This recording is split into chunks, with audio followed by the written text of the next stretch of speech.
It's the Fightful MMA Holy Smokes podcast with Showdown Joe and Sean Ross Sapp. Joe, we are live. What's up, everybody? March 20th edition of the Holy Smokes podcast. Yours truly, Joe Ferraro, joined alongside, as always, my co-host, managing editor for Fightful MMA and everything Fightful, Sean Ross Sapp, who's just absolutely grooving with that salad on his head. It's been a year now. A year since I decided to grow this out. I lost a friend about a year ago who battled cancer, and I didn't get to see her for a long time before she passed away because she lost her hair. And that and some family members kind of motivated me to grow it out. But, man, this is what a year does. Now, keep in mind, my wife, who has had long hair her entire life, my family full of hairdressers never told me until 2 or 3 weeks ago, hey, if you trim the ends, it actually makes your hair longer the longer you grow it because it's healthier. So it should be longer than this. But anyway, I digress. Are you going to trim it? No, I don't know. But apparently some big Daniel Bryan news just dropped, and I can't do a live update. Hot dog, what is going on? Do I need to know?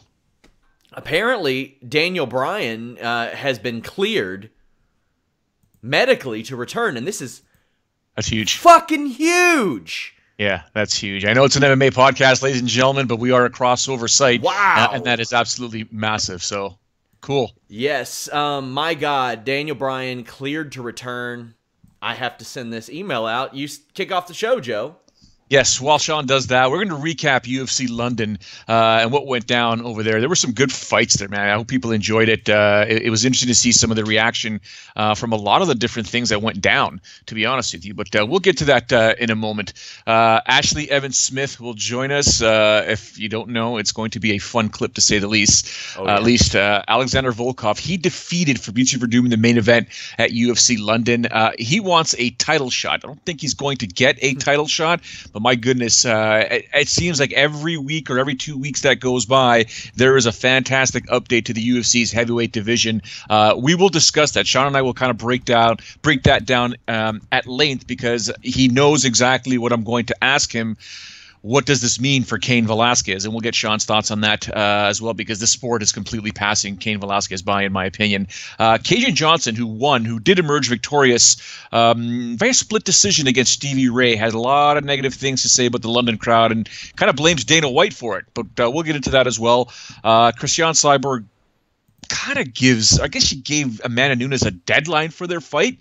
I mean, hashtag silly if you ask me. Arlovski, you guys hear about this? Andre Arlovski taking on Tuivasa, so old school versus new school. Is that going to be a passing of the torch? Because that's not going to be an easy fight for Andre Arlovski. We'll see if Tuivasa can handle the veteran Arlovski. Lots of talk of Mayweather in the UFC. There's already been some odds that have come out for Conor McGregor, who's obviously a massive favorite should that fight actually take place. Darren Till, back, finally. He's headlining UFC Liverpool. We'll get to that. And we're going to hear from Michael Chiesa as well. Sean, ready to rock and roll? I mean, as ready as I can be when the biggest wrestling story in years breaks, but here we go. Well, tell the MMA fans for a second that is huge news. But MMA fans that don't follow professional wrestling, they may not even know what it's all about, why the significance is so big.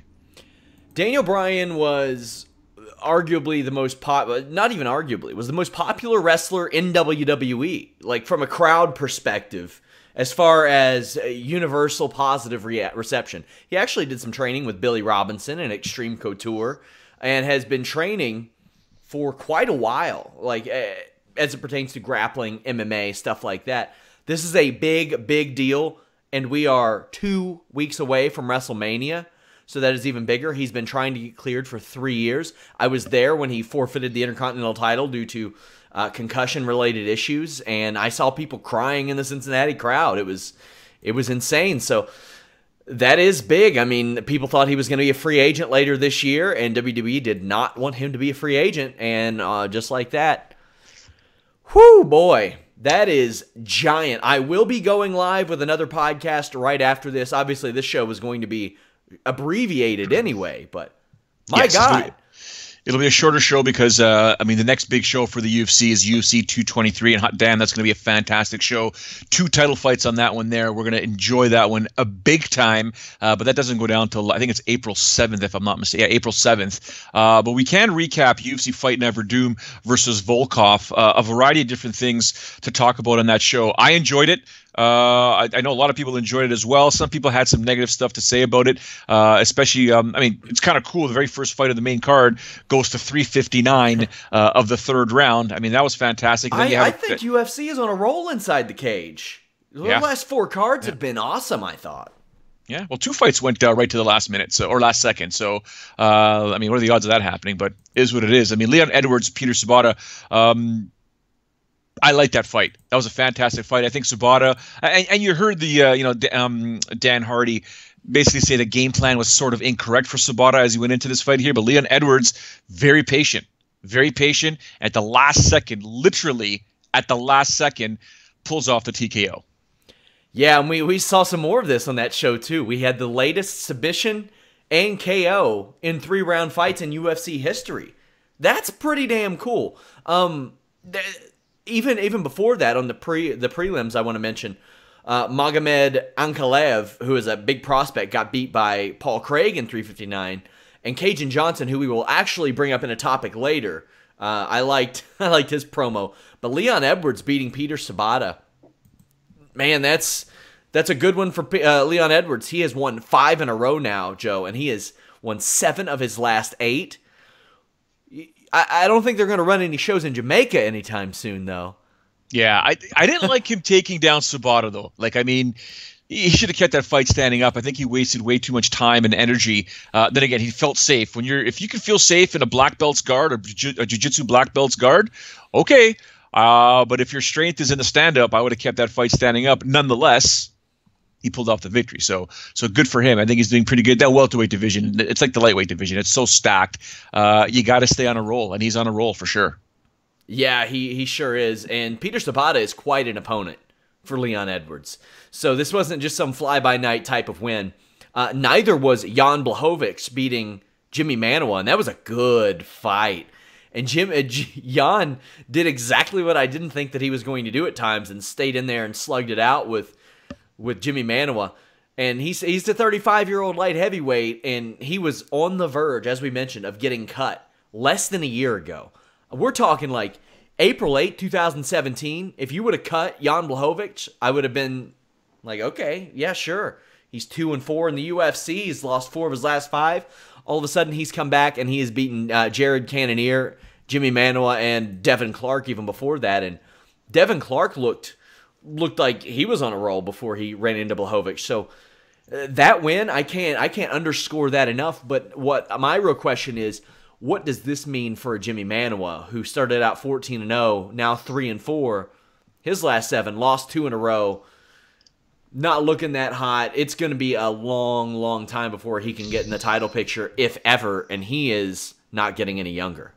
Yeah, that's the thing right there. That's what I was going to say. He's 38 years old, and it's, Father Time is going to get the best of guys that slug the way Jimmy Manuwa slugs. I mean, he's going to be always considered by the UFC a fantastic fighter. Sorry, not a fantastic fighter, an exciting fighter because of what he brings to every single fight.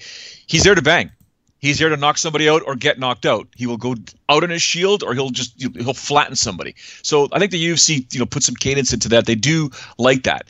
The only problem is that at that age, you can only take so much, right? It's not like, Jan is any younger. He's 35, but that's still 4 years of he's not in his prime, and it's a division that lacks a lot of depth. But at the same time, when you start going toe to toe the way Jimmy has pretty much his whole career, it eventually is going to catch up to you in a way where your body cannot take those punches anymore. You have it in you, your heart can take it, but your brain can't. And when he got rocked in that first round, because he was looking damn good in that first round until he got rocked, and it was just downhill from there, and very, very challenging for a guy of that age to recover. If he's in his early 20s, you see half these guys get tagged. Like, Duquesne got tagged, and he just kept going, right? Like, that Terry on Ware fight was... Duquesnoy.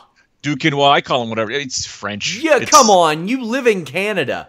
Like, when I told Jimmy that I didn't know any French, he was surprised. Although, did I elaborate on that story with you? No. Once upon a time, when I was in high school, a friend of mine and I watched the first 15 minutes of Harry Potter in French because we thought it was some weird nerd wizard language. Before we caught on, and I went like full Kel and Goodburger. I was like, I know some of these words. Yeah, here they teach you French right across the. Oh, at least I know in Ontario, but pretty much across the country, you are taught French in English-speaking schools all the way pretty much until grade 9 or grade 10.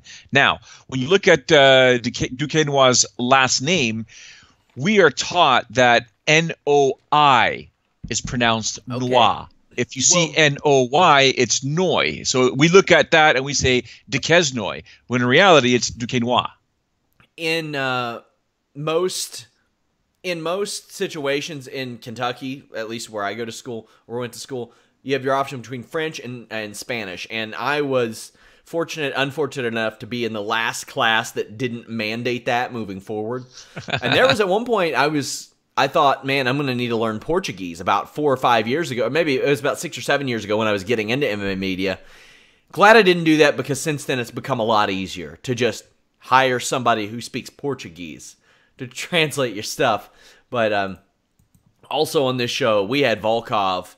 You could say a bit of a comeback in beating Fabricio Verdum because Verdum and Volkov were going back and forth.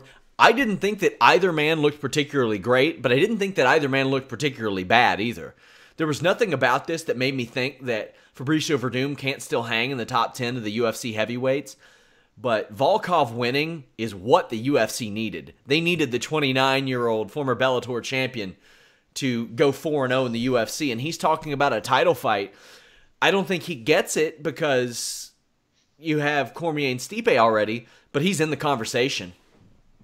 Yes, amongst other guys. I mean, does he go to the front of the line of all these contenders? Like, I mean, we'll talk about Derek Lewis and Francis Ngannou momentarily. Guys, over in the live chat, just to answer you real quick, Mark Dickelman, is Sean doing another podcast about Daniel after this? Yes, he is. Yes, he did mention it earlier on. So if you just joined us, Sean will talk about Daniel Bryan being cleared after this podcast. Obviously, huge news in the world of professional wrestling. To continue on the MMA topic with Alexander Volkov, who was somebody that Sean was speaking highly of for quite some time, but now UFC fans that weren't really paying attention to his career prior to joining the big show, he's a fantastic fighter. And let me ask you this: when Verdum got that fight down to the ground, did you think that's it, game over, it's all done? I didn't. I thought that was his best shot, but I didn't think that it was over because Volkov is on that level, in my opinion. I think UFC should have signed Volkov, Minikov, and Ivanov, and anybody else that can throw an OV on the end of their goddamn name at this point. I do see him at that level. Now, he did get beat by Czech Congo, and the Tony Johnson split decision was whatever. But based on what I saw from him against like Smolderev and, Ivanov even. He tapped out Ivanov. I didn't think, even though that's not necessarily where we see him go a lot because he's so comfortable striking, I didn't think that Volkov was going to be too far into deep waters.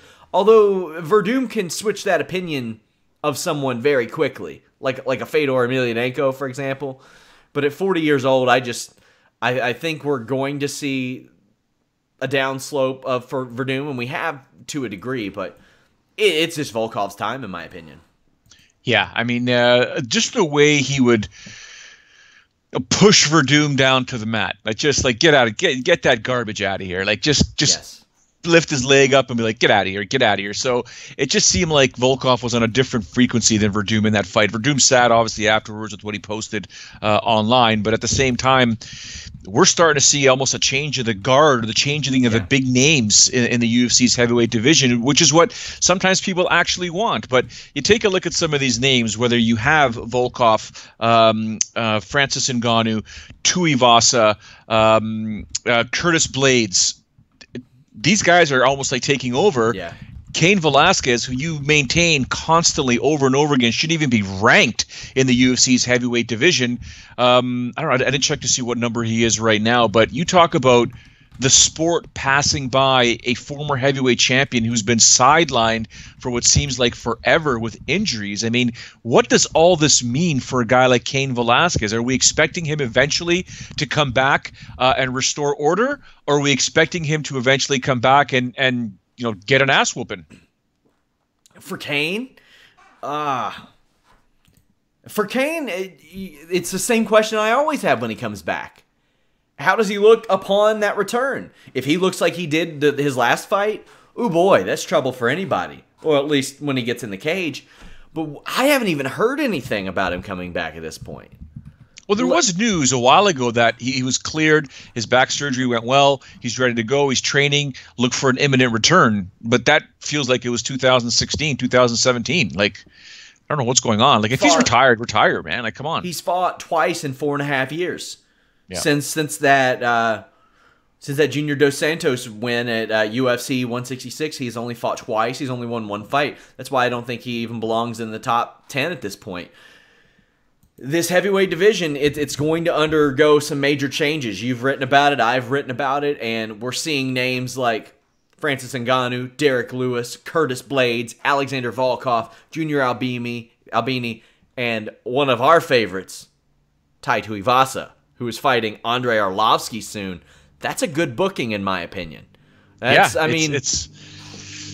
the UFC has almost been kind of like, they've been super nice since Arlovski came back, but they've been kind of like, okay, like eventually you have to lose, dude. Like, can you just lose to somebody with a name, and then we can bring them, we can build them off of your name, and he just keeps winning, or at least putting up fights where people are like, oh, okay, that wasn't supposed to happen, and he continues to do it. So Tuivasa is going to have his hands full. I don't think it's going to be an easy fight, but again, that boy throws mean leather with a lot of mass behind it, a lot of meat behind his punches.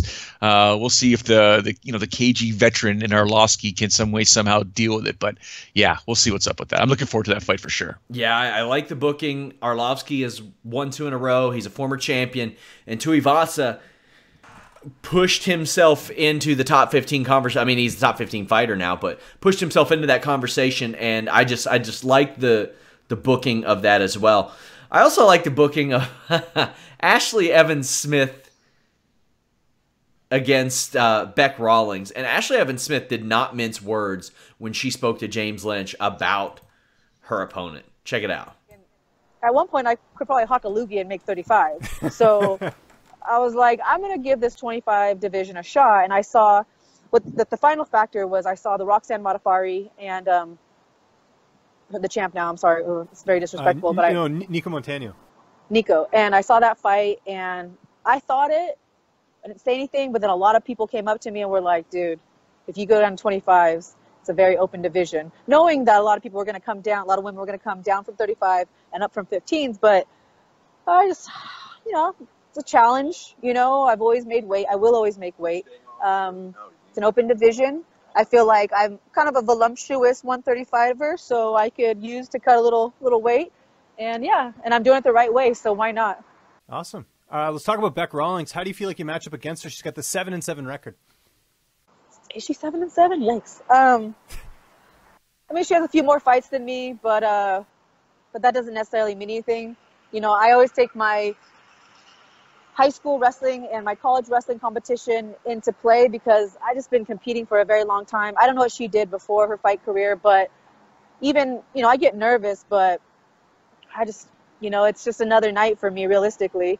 And I think that our matchup is good. I don't think that she has any one discipline that's better than mine. She fancies herself a boxer, I believe. And, I think if we just boxed, I still think I'd outbox her. I'm a wrestler by background, but it's not like I don't work on my Muay Thai and my boxing. So I think, without trying to sound cocky, I am shocked that she actually took the fight against me. She's coming off 2 losses. I'm obviously going to be the bigger girl, probably going to be the stronger girl. I've never fought her, but I know some people that have. And I just think it's going to be a bad night for her. And I mean, I actually, this is probably the first time that I have a little bit of personal, not vendetta, but I'm actually personally invested in the fight. Usually I just don't give a F, whoever they match me up, I'm like, all right, let's go. But, I really just don't like the girl that much at all. So what about her don't you like, just out of curiosity? The biggest thing is that I feel like she's a really bad depiction and role model for women's MMA. I think she's raunchy, to put it like lightly, and that's the best word. I think she uses sexuality way too much. I've posted a few, risque pictures, but I think she overdoes it. I think it's shocking to me because she has, she has children too, and I feel like for me, my nickname is Rebel Girl, and I would love to cuss all the time and post pictures that are kind of a little more risque, but I don't, because there's young girls and boys and even adults that look up to us. And I just take that into consideration, and I don't think she does at all. And if she does, she doesn't care. So I don't like her in that aspect, because she's, in my opinion, given our sport, women's mixed martial arts, or even mixed martial arts in general, just a bad name. And she's kind of a shit talker. And a lot of times she can't back it up, which is embarrassing to me. Sometimes I want to talk trash. I'm like, ooh, but then I'm like, ooh, it's MMA. Anything could happen. My favorite thing about that clip was her saying that she doesn't like to talk trash right after she called Beck Rawlings raunchy and a bad role model for MMA. I was like, sir, what'd you just do there? But I like how blunt she was about it. She didn't mince words. Also, she's dipping her toes into MMA media, and she's doing pretty well at it. She's been doing interviews on her channel. I want to encourage you guys, head over and check out, and this isn't paid, I shouldn't be putting them over. Megan Anderson and Laura Sanko have a podcast that they do after shows now. Megan Anderson has a future in it. Yeah, Ashlee, in talking to Frank Trigg and his wife Jill, they know Ashlee very, very well. They're actually close friends with her. They have nothing but positive things to say about her. And in essence, what you see is what you get. We saw in that interview with James Lynch, she's just super cool, super nice, but she's going to tell you how she feels. Mm-hmm. And she doesn't give a rat's ass about anyone's opinion. So whatever. But in terms of Beck Rawlings, I don't think Beck's raunchy. I like Beck. My conversations with her have always been fantastic. Listen, she's had a lot of demons to deal with as well. She's done pretty good. She was in if I'm not mistaken, a very, very abusive relationship at one point. I think the father of one of their kids, or both her kids in general, wasn't exactly a kind human being, if you know what I'm saying. So she's gone through a lot, turned her life around. Mixed martial arts and martial arts in general have done a lot for her. But you got to do what you got to do to promote yourself sometimes, I guess. I like that she is recognizing the media side of things, and she has a wrestling background too, and that coming from a female analyst, ooh, that's good stuff, because you don't see a lot of women that come from that background right now.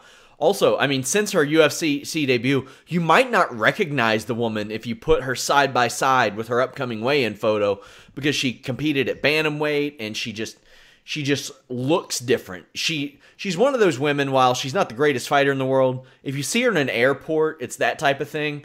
People's going to go, I know that's somebody. It's the same thing I had people tell me about Jessamine Duke, 6 foot tall, tatted up, ripped. You look at her and you're like, I don't know what that person does, but I know they do something. And that could be the same with Megan Anderson, who I mentioned earlier too. I had somebody ask me who I thought would be a good transition for pro wrestling to MMA.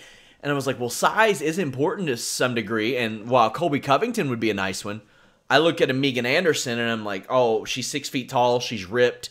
She's got the tattoos. She's well-spoken. She's charismatic. She can talk on camera. She's got a background. She trains with James Krause. If he can't come up with some creative stuff for you to employ in that cage, I don't know who can. But I like these fighters that are stepping out and doing media on their own. Frank Trigg does it all the time. And a couple of the women getting involved, I love that too. Really, really like that. But Kajan Johnson, who I said we were going to mention, won a split decision, and I'm sure the UFC is just fuming about it. James Lynch did an interview with him recently that said that him joining Project Spearhead, Leslie Smith's organization, got him booted from the MMA FA which was the biggest goddamn waste of 2 hours I ever spent on a conference call in my life. I'll just say that. Thanks. Shout out to MMA FA. But now Kajan Johnson has won 4 fights in a row, including 2 since he's returned. He has been on record saying that he thinks that fighters get disrespected, like on social media, just in general, because they see Dana White doing it and they think that that's normal behavior and they think that's okay. I don't disagree with him. I disagree with him. Do you? I respectfully disagree. Yeah, because I think in general, fans of any sport, if we want to just focus obviously on mixed martial arts, whether Dana White does it or not, they're going to do it no matter what. Because long before, social media with Twitter and Facebook and Instagram, Snapchat, whatever, got big or kind of blew up, before that, there was, I can't put my finger on the exact time frame when it took off, but there was once a time I never had a Twitter account or an Instagram account and didn't even use it while I was covering the UFC back in the day. And even back then, people were ripping on fighters. I remember people calling Shane Carwin a meathead.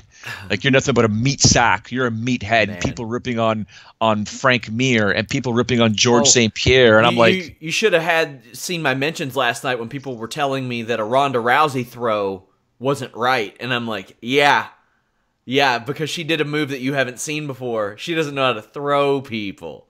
Ronda Rousey, Olympic judoka, doesn't know how to throw people. I'm telling you, I mean, I told the story before on the podcast. I think it was before we turned it into the Holy Smokes podcast, but I've said it before. I'll never forget being at a Bellator event at Rama, which is north of Toronto. And I'll never forget this guy in a plaid blue and white shirt, hammer, just ripping the fighters apart, calling them, pussies and this. You're all garbage. You suck. Learn how to fight. And I'm like, dude, you realize you're watching some really good MMA right now? Just because they're in the cage and working on hand positioning and head positioning and blah, blah, blah, doesn't mean it's not a fight. And he was next to the media. I think James Lynch was there. And I'm just looking at this guy, and people wanted me to get up and go talk to him. And I was like, he's drinking his beer. Let him do his thing.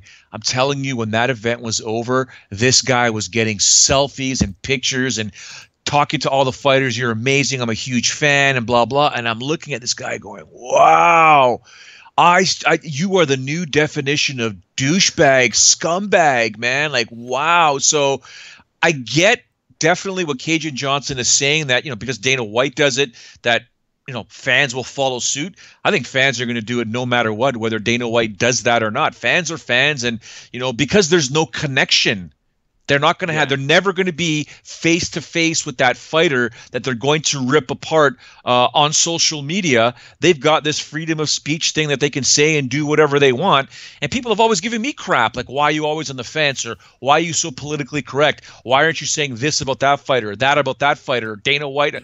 Because I got to see them on Thursday, or I got to see them on Friday. So if I can't back up what I want to say, I got to be careful. But if I do think that, something is controversial and I want to say it, and I know Dana's going to look me in the face and say, hey, why would you say that? Well, here's why I said it, and here's my opinion. I'm going to say it. But other than that, I'm not going to sit there and say, stuff like, Verdum, you're absolutely garbage for always going to your back.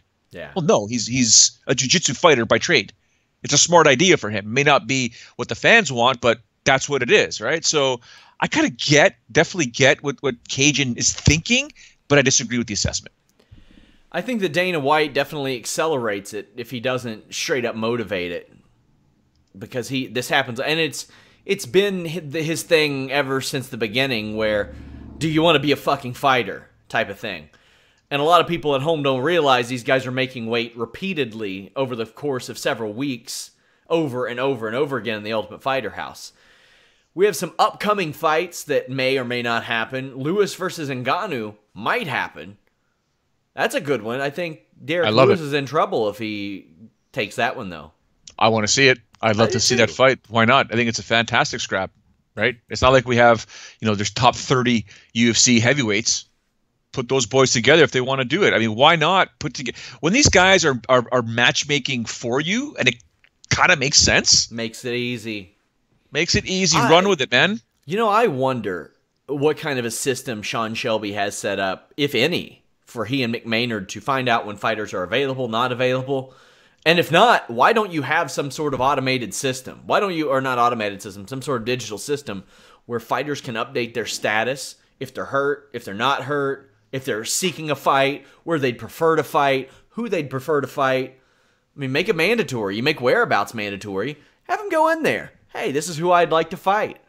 And if you, like Tinder for UFC fights, like just do it. Find out who's swiping right on who, and maybe you can create a spark, some magic there. Don't know why that's not set up.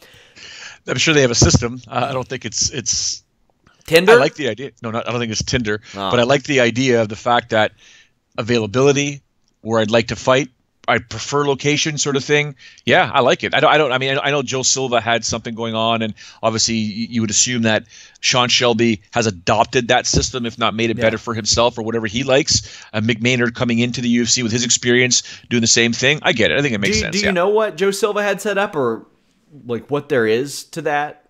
Have you ever spoken to Joe Silva? Hell no. Nobody knows. Okay, Nobody but Joe Silva knows. That guy there was a special, just uber intelligent human being who was just kind of like, I would sit there sometimes. He was one of those guys that when he would speak, I would keep my mouth shut and just absorb and listen. And even chats I had with him on the phone, you know, I one time I called him from Sportsnet for regarding a heavyweight, it may have been for Sean Pearson or something like that as well. And he started talking and going, and I was like, wow, like this is like a moment where you're like, shut up, Joe, and listen. He was just definitely on a different level. The guy's just uber intelligent, man. He's super smart. Yeah, and I'm gonna try to find out what's going on with that system. James Lynch talks to a dozen UFC fighters every week. We're gonna figure this out. Also, Darren Till headlining UFC Liverpool against an unnamed opponent, it would appear.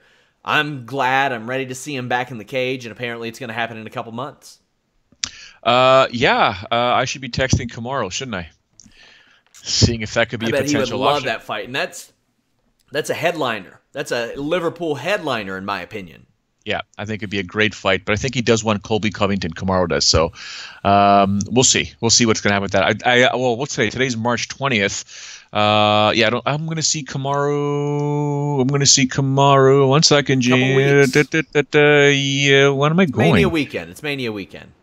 Yes. I'm going to see him. The weekend of the UFC pay-per-view. So I will see Kamaru April 5th. So yeah, a couple weeks. You're right, a couple weeks, and I'll get it in person. Obviously, get it on camera. See what he says. If nothing has been announced by then, I'll kind of give the old Showdown Joe rib shots. See if he'll give me some information. But yeah, that'll be Titan FC 49. But Kamaru and Till, to me, would be a fantastic fight. Not good potentially for Till headlining in Liverpool. But he's at that point now where he's got to fight big names now. You took out Cerrone. Stock value was at an all-time high. It's obviously dipped because we haven't seen anything or heard anything from him until, I guess, the past week or so. So we'll see. Chris Cyborg set a deadline for Amanda Nunes at UFC 226. Why is she back to this shit? This shit. She's the most inconsistent person in that regard. Somebody was saying, oh, Rousey versus Cyborg at WrestleMania in the future. And I'm like, do you know how miserable that would be to negotiate? She wouldn't want to sell. She wouldn't want to give Ronda Rousey any offense. No, I don't want to see that. Telling Amanda Nunes, hey, you've only got 2 months after your fight to fight me. Piss off, mate. That's one way of putting it. If I'm Amanda Nunes, she's 4 years younger than Cyborg, if I'm not mistaken. Who? Right? Cyborg? Amanda? No, Amanda's 4 years younger than her, if I'm not mistaken. I'd have to look. I could be way off. I think, but listen. No, Nunes is 29. She'll be 30 this year, and Cyborg is 32. Will be 33 this year. So close. Yeah. Listen, in that type of scenario, everything favors Amanda, because the longer she waits for this fight, the older Cyborg gets. And Cyborg will be getting older to the point where her body won't be able to keep up that speed. Power will be there, but the speed won't be. So if Amanda waits long enough, it kind of gives her the advantage in the fight eventually, right? If that fight happens now, very dangerous for Amanda. But Amanda right now, I think, brings a different ball game or different fight than Cyborg's potentially ever seen. I mean, she's fought Holly Holm, which is great, but Amanda is an absolute beast. And the longer this fight takes to make, I think the more it favors Amanda. So this deadline to me is fictitious. It doesn't make any sense whatsoever. We all know Cyborg operates in a different frequency, but yeah, I don't see it making any sense whatsoever. Amanda can do whatever she wants. I mean, giving her a deadline to accept a fight before another fight's actually taken place. I mean, what if she gets hurt? Knock on wood, hopefully she doesn't get hurt, but she's going to go through a training camp and a fight. You would naturally assume she has to recover after that. So, like, come on. It's typical Cyborg, and I thought this stuff was behind her. You know, there's always these weird things. You know, like she'll dating back to the Rousey thing when they tried to make Rousey at the Rousey Cyborg at the Staples Center, and Rousey was probably going to lose that fight. Rousey had signed the bout agreement or gotten the bout agreement, and Cyborg's like, nope, don't want to go to 135. Then a year later, she said, oh, I'm going to 135, and she never did. Then there was the hokey pokey with 140, 145, her saying, oh, I only want to fight 145ers, not 135ers. Okay, well, where are they? Where are they? You beat them all except for Megan, and well, she can't get in the cage apparently. Now this self-imposed deadline, that's ridiculous. It's stupid. It's pointless. Not pointless is Mike Chiesa flipping off Kevin Lee at the UFC Performance Institute. I'm going to put together a video of both sides of that story. But Chiesa also fights Anthony Pettis this April 7th at UFC 223. Take a listen to him. And how do you see the fight sort of playing out on April 7th? Not giving anything away, but I'm sure you kind of see how this is going to unfold.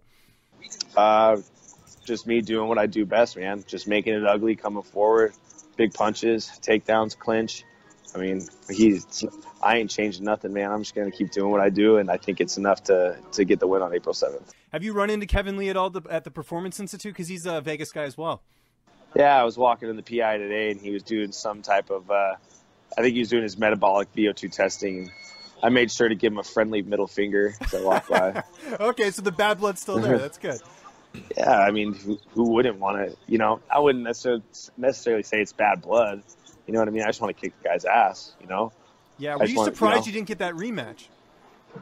No. The UFC, I mean, it's not very often that we see immediate rematches, you know what I mean? And in one of these instances, it's like the lightweight division's backed up enough. There's got to be movement. So I think that, you know, I don't blame him for not immediately making the rematch, but, you know, our trajectories, we'll see if they meet again. And, you know, I'm all about a rematch. I mean, if it was up to me, optimally, I beat Pettis, he beats Barboza. I'd love to rematch him in July, International Fight Week. So we'll just see how things play out. You didn't think we were going to do this interview without talking about some Seattle Seahawks football, man. That's one thing you and I share. Are you optimistic this season? What's sort of the mindset heading into 2018 season? You know, Seahawks are always a dangerous team. I think they're going to bring they always have a lot of weapons, and I think that we're going to have another good season. Hopefully better than the last, obviously. The one thing I want to say, though, is I love seeing Russell Wilson in a Yankees jersey. I'm a Yankees fan, so I love so your two loves came together. That's awesome. Yeah, dude, I've seen him out there in that Yankees jersey. Like, dude, I got to get one of my own. I think he's number 27 or something like that, so I got to get one. You got to go find one in Brooklyn. I'm sure they probably custom make one for you or something. That'd be perfect. There you go. That you would be all perfect. Out. So as we wrap up this extremely abbreviated edition of the Holy Smokes podcast, a little bit of news here. Ronda Rousey removed from the UFC rankings. About time. Yeah, Lena Landsberg is now in there, so now I'm thinking, let's go ahead and put Rousey right back in there. Right? And what is it with James Lynch? James Lynch gets a fellow Seattle Seahawks fan in an interview. Mm-hmm. He's got to throw in the Seattle stuff. James. Yeah. James knows I'm going to rip him for that. And if he gets a Vancouver Canuck fan on there, he'll do the same thing. James, if I start interviewing people all over again, it's going to be Toronto Maple Leafs, son. All Raptors, Leafs, Blue Jays, Toronto FC. Oh, I love James. He's hilarious. Couple more updates. Women's strawweight, Angela Hill debuts at number 15. Justin Leday at number 15 at heavyweight. Jordan Johnson, number 15 at light heavyweight. But perhaps ranked maybe among the greatest boxers of all time, Floyd Mayweather claims that he's going to fight in MMA. The odds for a hypothetical fight between he and McGregor are out. McGregor at -900, Mayweather at +500. that is a steal on McGregor at -900. Do I need to go to the UFC rankings page to see if Floyd is now ranked in the UFC rankings? I mean, by the time if he fights, he'll belong in there more than some of the people they have in there. I could see some of the media ranking him, and I'm being facetious, but I'm telling you, if that was available, he's never competed once. I bet you there'd be media that would rank him. Oh yeah, oh definitely. There were a lot of weirdos who would rank some odd people. Like they were ranking Arlovski after 4 or 5 straight wins. Does he belong there now? Sure, I'd have him in the top 15 or whatever. Not top 10, not Arlovski, but there were people that were ranking him in the top 10 and all that stuff. And I'm just sitting there thinking, what are you doing, mate? What are you thinking? But the idea of Floyd Mayweather competing in MMA, and I had some absolute douchebag. When I brought up a point when Heather Hardy was facing whoever the hell she was facing, and there was this miserable ground exchange. And I was like, this is a girl who's been training the ground for a little while. Not like a little while, about a year. It's like, what happens if Mayweather gets down there? And somebody said, yeah, I'm sure his game plan is to get a backpack. Shut the hell up. That's not what I meant. I meant, what do you think he's going to do when he's there with a guy who's been training the ground for 10 years? If CM Punk were to get Floyd Mayweather on the ground, how long do you give him? Personally, I think Punk subs him in under 2 minutes if it gets to the ground. Now, if it gets to the ground, that's a whole different conversation. Because... Yeah. I think 2 minutes is fair. Maybe even less. I mean, if you don't know what you're doing on the ground, you're tapping out to mount. I give right? Floyd Mayweather about a minute and a half with Nick Newell. There's a lot of people on social media saying, forget about Conor McGregor, forget about CM Punk, Nick Newell versus Floyd Mayweather. Like, that could be like, give him 90 seconds. 90 seconds. Nick Newell would just, what a night. I'm sorry, Floyd. Love you. You've been Floyd would prepare to go after the side without a hand, and he would eat a head kick from that side. I guarantee it. Guarantee that's how it would play out. My God. Now, this obviously the show cut extremely short, but we did get through all of our topics. Like, this was going to be a short show anyway, Joe. And I've got a breaking news Daniel Bryan podcast coming up right after this. Hot dog. Joe, what do you got going on this week? I'm not going to say anything. I've got my own stuff to take care of. I'm really looking forward to this pay-per-view card. Obviously, I got to do Titan FC first, but go do your Daniel Bryan thing because I know that is absolutely huge for yourself and for everyone in the live chat that's been going nuts about it. So go do your thing, and we will touch base, next Tuesday, obviously at 3 p.m., but you and I can touch base whenever we want. Everyone, thank you very much for joining. Sean, go ahead. Guys, follow me at Sean Ross Sapp. I have a premium service starting soon for Fightful where you all will be able to support us and get some extra content. We're not pulling anything from the site for that. We're just adding stuff. So you all are going to like it a lot. We're going to unravel that, roll it out soon. So make sure you check it out. And, of course, check out Fightful.com and FightfulMMA.com. Until next time, guys, we are out.